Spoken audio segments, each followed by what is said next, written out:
call in Will to either hit a chip or a putt on that hole for you. So maybe it's bunker shot. You're good with bunker shots? He's in on everything except tee shot, so it's going to be by the green. Okay, we're really dialing in here. So let's get some balls in the air. Let's get loose because we do have some photos to take after with everyone, and then we have to get out there. What's the warm-up process here? Have we done some stretching this morning? Nope. No stretching. Okay.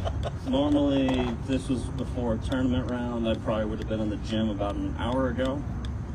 But we're kind of straight. Only the Nexus Cup. Straight from Rome. Okay. What do we have here? 9. Just a little 9. Okay. Well, how was Rome? Rome was great. Thanks. It sounded smooth. Will, this is your first time at Liberty National. Yeah, first time here. But, You never played the playoff round here? We're going in deep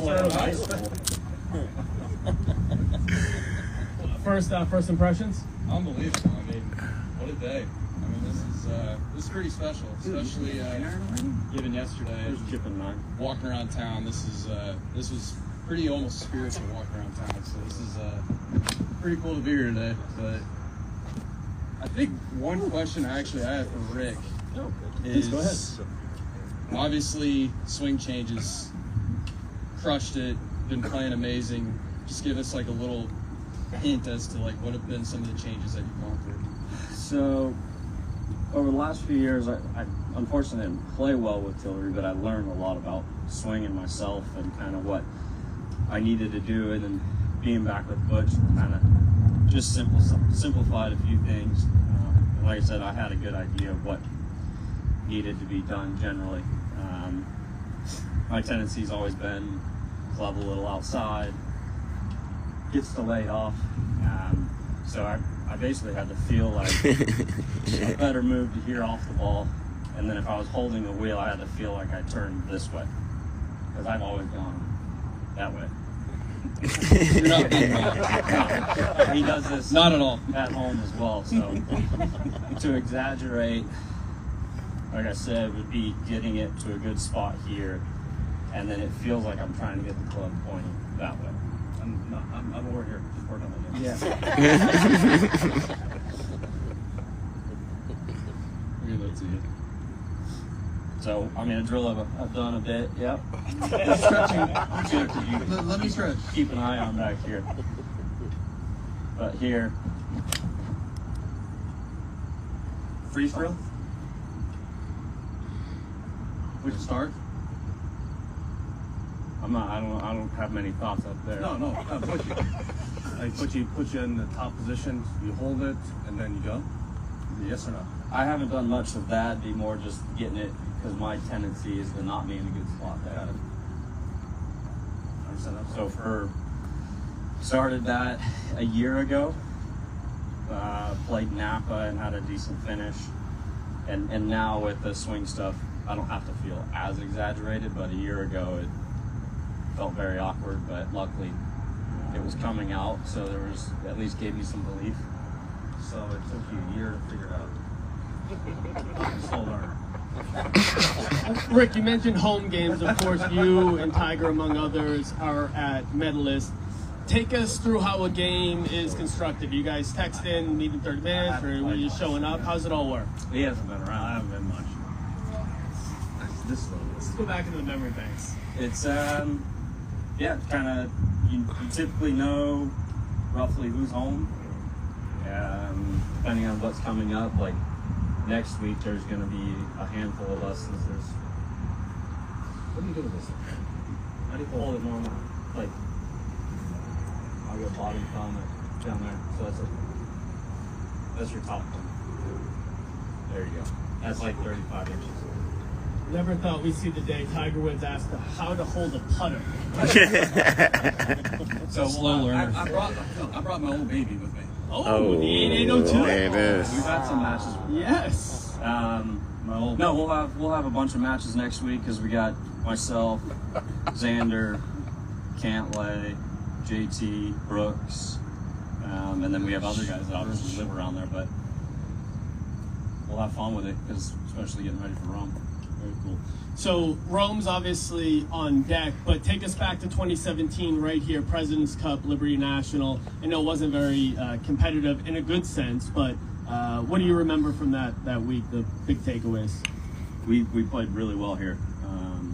A little different setup. Everything was over there. We were warming up on the back of the range, and then teeing off 5 was our number 1. Luckily, we put ourselves in a position where nearly locked it up on Saturday. I got to sit Saturday afternoon while,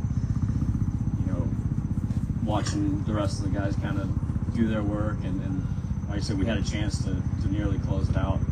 I may have had a couple drinks Saturday afternoon watching. Couples there as well. Anyone has questions? Raise your hand. How do you take this? I can't get the hand to move. It's a lot more less hands and more big muscles, shoulders. So you take it back with your upper body? I just don't even think about it, but So where is your feel? well, so I'd be holding Okay, it down there. Okay. What takes the club head back? I would say I'm trying to move this head. I can't move it. Yeah, I don't. Well, for me, I like with that, it calmed my hands down to where I didn't get handsy, and then just used them kind of for feel. Like I feel like my left with that stays locked, and then so it's Why would you want to feel your left locked? because my tendency on putting would get too much load, and then I'd kind of throw it early. Many ways to play this game, ladies and gentlemen, as we're seeing now. It just quieted down and stabilized everything. Understand? Yeah. So speaking of swing tips, I know you guys are chopping it up. Yeah. All of you have played in lots of pro-ams. You've seen lots of amateurs. I'm sure many here have stayed up countless hours watching YouTube videos. What's the one tip that you would give an amateur if he or she wanted to just improve their game? Don't watch YouTube. Okay. What's the second one that's called balls? Don't watch you. Don't hit balls. Yeah. But just beating balls? It's beating balls. Okay, Rick, what about you? Yeah, a lot of it, like T-Dub said, it comes from reps. Whether it's working on swing stuff or whatever it may be. I mean, first and foremost is having good club head awareness, knowing where that's at. I mean, your swing could be pretty, but if you don't know how to put the club on the ball, and there's really no way to help that other than just hit balls. Just getting it out there. Yeah, and I'm going to add to that is now everyone is indoors simulating everything. So problem is you hit it into a net or a simulator, you never see what the ball is actually doing. Yeah, I mean, I would add on to that it's not about like going out for an hour and a half, every 3 days. Like, get 20 minutes in a day and build up the repetition. That's how, especially like when I'm coming back, it's not about the length, it's about the quality of practice that I do for 30 minutes. And it's like, one thing that you'll see, especially like if he's in a grind session, he's not going to sit here and just keep raking ball after ball after ball. He's going to try to work on something to hit the best shot he possibly can every single time. Now, obviously, right now he's just getting loose. He's having, warming it up. But I think that's one thing, especially when it comes to amateurs. The only other thing I would add is way too many good shots end up short and just keep taking extra club. I mean, that's just day in, day out. We see that nonstop. And I don't care if I'm playing with a 2 or a 25. If they say 7 or 6 and I haven't seen a good shot, I'm telling them 5. And then obviously match play today. You've all had much success in match play. Something different goes on when something's on the line. Obviously, a lot of us aren't playing in stroke play events, but how do you take the game from the range to the course?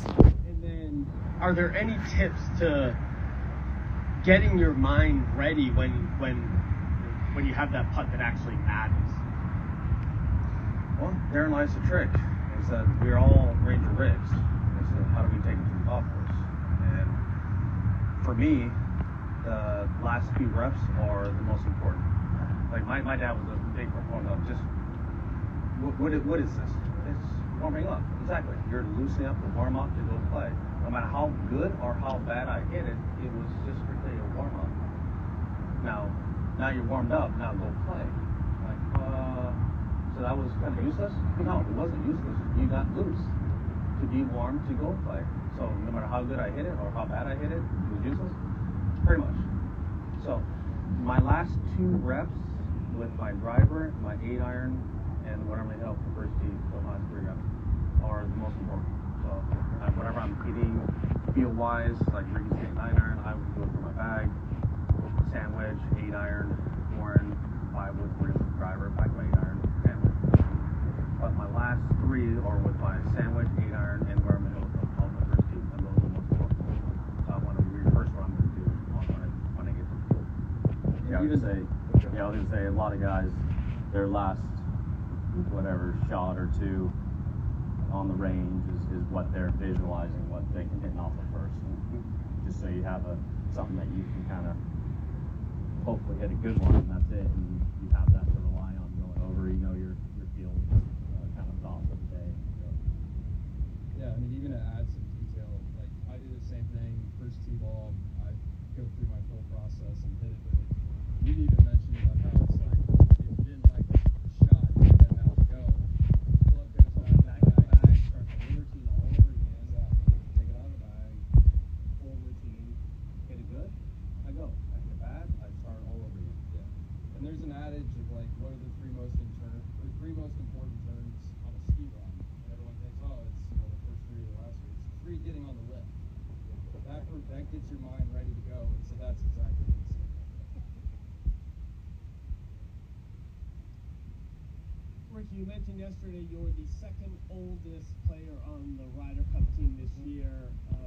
What have you seen as we see this kind of new influx of young players come up? Like, how is the difference in generations from kind of the new crop versus kind of your generation versus other generations? It just seems like it continues to be more and more guys that are coming out of college ready to go. I feel like for a handful of years there'd be 1 or 2, and no one like him, but now you're getting handfuls that are coming out every year. So I think we were talking inside, Tita was saying through his 20s he was pretty much the youngest. There was some guys that had been around and vets that were kind of staples that were on those teams, and now it's definitely continued to shift and be younger. And Tiger, we were talking earlier because I had heard a story and I didn't know if it was true, and we're going to ask you to retell it. How did you meet Darius Rutger? And there was also a surprise guest. I'm sorry? I do not recall. Okay, fair enough. We're gonna have to have Darius. So, no, Hootie the Blowfish, I hadn't heard of him yet, and the tennis player, the female tennis player on the team was from Ann Arbor, Kalamazoo. So I was playing the Western Amateur at that time in Kalamazoo, Michigan, and she invited me to stay with her boyfriend on campus. I'm like, hey, great. So we go watch this band play, and it was Hootie and the Blowfish. At that time, no one knew who Hootie and the Blowfish was. And so we went out to a bar that night. I was underage, so I did not partake. But in walks the Stanley Cup. So 2 of the guys on the Detroit Red Wings at the time brought the Stanley Cup in. So we got to sip out of the Stanley Cup that night. That's how I met Darius. Darius knew who you were. He wants to see us, Sam. Yeah. Very nice. Were you born yet? No. 96. So you mentioned the U.S. Amateur. Obviously, the Amateur just passes. as well as the Walker Cup. And I'm going to ask Rick and Will this. When you think about Tiger's 3 straight U.S. Junior Amateurs followed by 3 straight U.S. Amateurs, it's surprising to even say this, but is that arguably the most impressive feat in golf? It's up there because I was just excited when I qualified for 3 straight U.S. Amateurs. I'm the biggest loser of all the winners. I've played it the most, and I've only won it once. I haven't won it, so yeah, I mean, like, How many U.S. juniors have you played? played 5. I played 4. You played when you were 13? I got one. That's it. I got one. You qualified when you were 13? 12. I went 9 under for my last 12, so I'm pretty black out. You were 12 years old and shot 9 under? He good. I mean, no, man. He good. I was 12. I was just excited. That was the first time. You were excited. I was excited too. Well, thankfully the qualifier course was like 6,500 yards, and then we show up to the course we're playing at 7,300, and I couldn't get to some of the hard course, so I made up for it. Did you ever qualify for a PGA Tour event as an amateur? Yeah, thanks to you. Actually, showcase. Yeah, that's nice. Good play. Little layup. So Will won the Collegiate Showcase at now the Genesis Invitational, of course, at Riviera in 2015, when you were a sophomore? Freshman at Wake Forest, excuse me. And obviously now he tees it up as a professional at Riv. And Scotty Scheffler won in 2018, and obviously we've seen him to go to number 1 in the world. So the Collegiate Showcase has really been a nice kind of proving ground and experience builder for a lot of these pros. Okay, Rick, you seem warmed up. Yesterday, Kiz was hitting kind of 6 and 7 irons from 172. There's a lot of wind in his face on 2. we got a little help today. Yeah, so a little help. So maybe it'll bump up to 8, maybe a little stinger 9. We got to see where the flag is. But how are you feeling overall? Because again, you're going to get that question a lot. It's roughly coming out of the middle, Okay, so sounds good. I feel halfway decent. I have a question. We always see, we go to these golf courses and they're like, you have to hit the divots like this. And then when we go to the tour ranges, it seems like you guys do whatever you want. Is that just an old wives' tale, or you just do whatever you want? With the squares. I don't know. You think 6? I'd say everyone kind of does some different stuff depending on, you know, if they want to see different stuff with divots.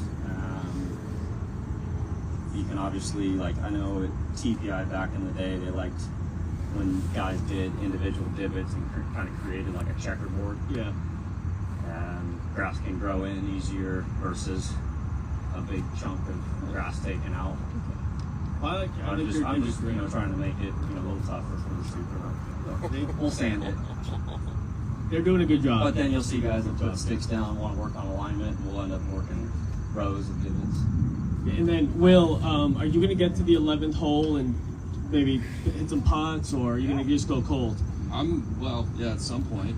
I was trying to see how far it is, because if it's under 140, I might go out there and hit a couple. You put front tape. Oh, I think it's 250 from the back. Yeah, I know. That's why I asked if I could play at 140. Thank you. We'll see. You've always been on the weak side. I think we have some photos. You guys are around for some photos?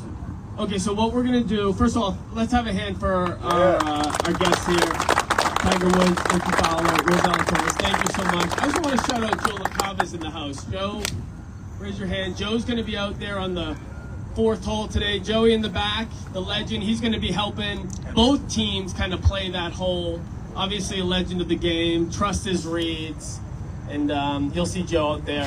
And now we have this beautiful New York City skyline. We're gonna do team photos. This is why you suit up today. And we're gonna ask all of our players to get up there. And we're gonna do it very organized. And we're gonna call you out by team. Lindsay's raising her hand over here.